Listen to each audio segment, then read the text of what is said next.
ಏನು ಸೀನಿಯರ್ಸ್ಗಳು ನೋ ಅವರು ಅಲ್ಲಪ್ಪ ನೀವು ಯಾವ ರೀತಿ ಈಗ ವಕ್ಫ್ ತಿದ್ದುಪಡಿ ತರ್ತಾ ಇದ್ದಾರೆ ಅದನ್ನು ಹೇಳ್ರಿ ಜನಕ್ಕೆ. ಬಿ ಜೆ ಪಿ ಶಾಸಕರು, ಬಿ ಜೆ ಪಿ ಸಂಸದರು, ಬಿ ಜೆ ಪಿ ಮಂತ್ರಿಗಳು ವಕ್ಫ್ ರೆಡಿ ಇದೆ, amendment they are placing before the house parliament. ಜನಕ್ಕೆ ಹೇಳಿ ಏನು ಬರ್ತಾ ಇದೆ ಅದನ್ನು ಬಿಟ್ಬಿಟ್ಟು ಏನೋ ಬರೀ ಹಿಂದೂಗಳ ಇದನ್ನು ಕದಿಯೋ ಕಳ್ಳರ ಥರ ನೀವು ಟ್ರೀಟ್ ಮಾಡ್ತಾ ಹೋಗ್ಬಿಟ್ರೆ ಸಿದ್ದರಾಮಯ್ಯನವರೇ, ನಿಮ್ಮ 100% ವೋಟ್ ಹಾಕ್ಸ್ಕೊಂಡಿದ್ದೀರ ಮುಸ್ಲಿಮ್ಸು, ಅವ್ರ ರಕ್ಷಣೆಗೆ ಹೋಗೋಕ್ಕಾಗ್ತಾ ಇಲ್ವಲ್ರಿ ನೀವು? ಹೇಳಬೇಕು ಏನಾಗ್ತಾ ಇದೆ ಅಂಥೇಳಿ.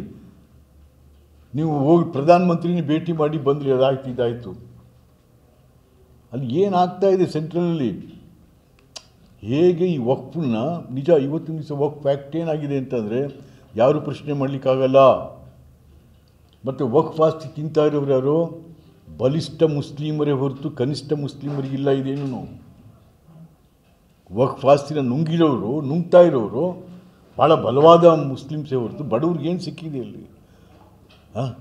ಸೊ ಹಾಗಾಗಿ ನಾನು ತಮ್ಮಲ್ಲಿ ವಿನಂತಿ ಮಾಡ್ತಾಯಿದ್ದೀನಿ, ನಮ್ಮ ಬಿ ಜೆ ಪಿ ಲೀಡರ್ಸ್ಗಳಲ್ಲಿ ದಯವಿಟ್ಟು ತಾವು ವಕ್ಫ್ನ ಅಮೆಂಡ್ಮೆಂಟ್ ತರ್ತಾ ಇದ್ದಾರೆ ಸೆಂಟ್ರಲ್ ಗೌರ್ಮೆಂಟ್, ಅದ್ರ ಬಗ್ಗೆ ಜನಕ್ಕೆ ತಿಳಿಸ್ತಾ ಹೋಗಿ, ಮುಂದೆ ಏನು ಮಾಡಬೇಕು ಅಂತಕ್ಕಂಥದ್ದು ಹೇಳಿ ಅವ್ರಿಗೆ.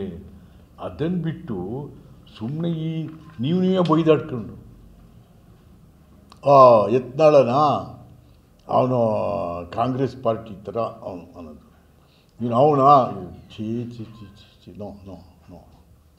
ಹಾಗಾಗಿ ಭಾರತೀಯ ಜನತಾ ಪಾರ್ಟಿಯ ನಮ್ಮ ಸ್ನೇಹಿತರುಗಳು, ಹಿರಿಯ ನಾಯಕರುಗಳು ನಾವು ಕನ್ಸ್ಟ್ರಕ್ಟಿವ್ ಆಗಿ ಮಾತಾಡಿ, ಏನಾದರೂ ಡೆವಲಪ್ಮೆಂಟ್ ವಿಚಾರ ಮಾತಾಡಿ, ಬಡವನ ಬಗ್ಗೆ ಮಾತಾಡಿ. ಯಾರು ಮಾತಾಡ್ತಾ ಇದ್ದಾರೆ ಇವತ್ತು? ಯಾವ ಬಡವಿಲ್ಲ, ಬರೀ ಎಲೆಕ್ಷನಲ್ಲಿ ಅಷ್ಟೇ ಭಾಷಣ ಮಾಡೋಕ್ಕೆ ಬಡವ, ನೀನೇನು ಇಲ್ಲ ಹೋಗಿಲ್ಲ.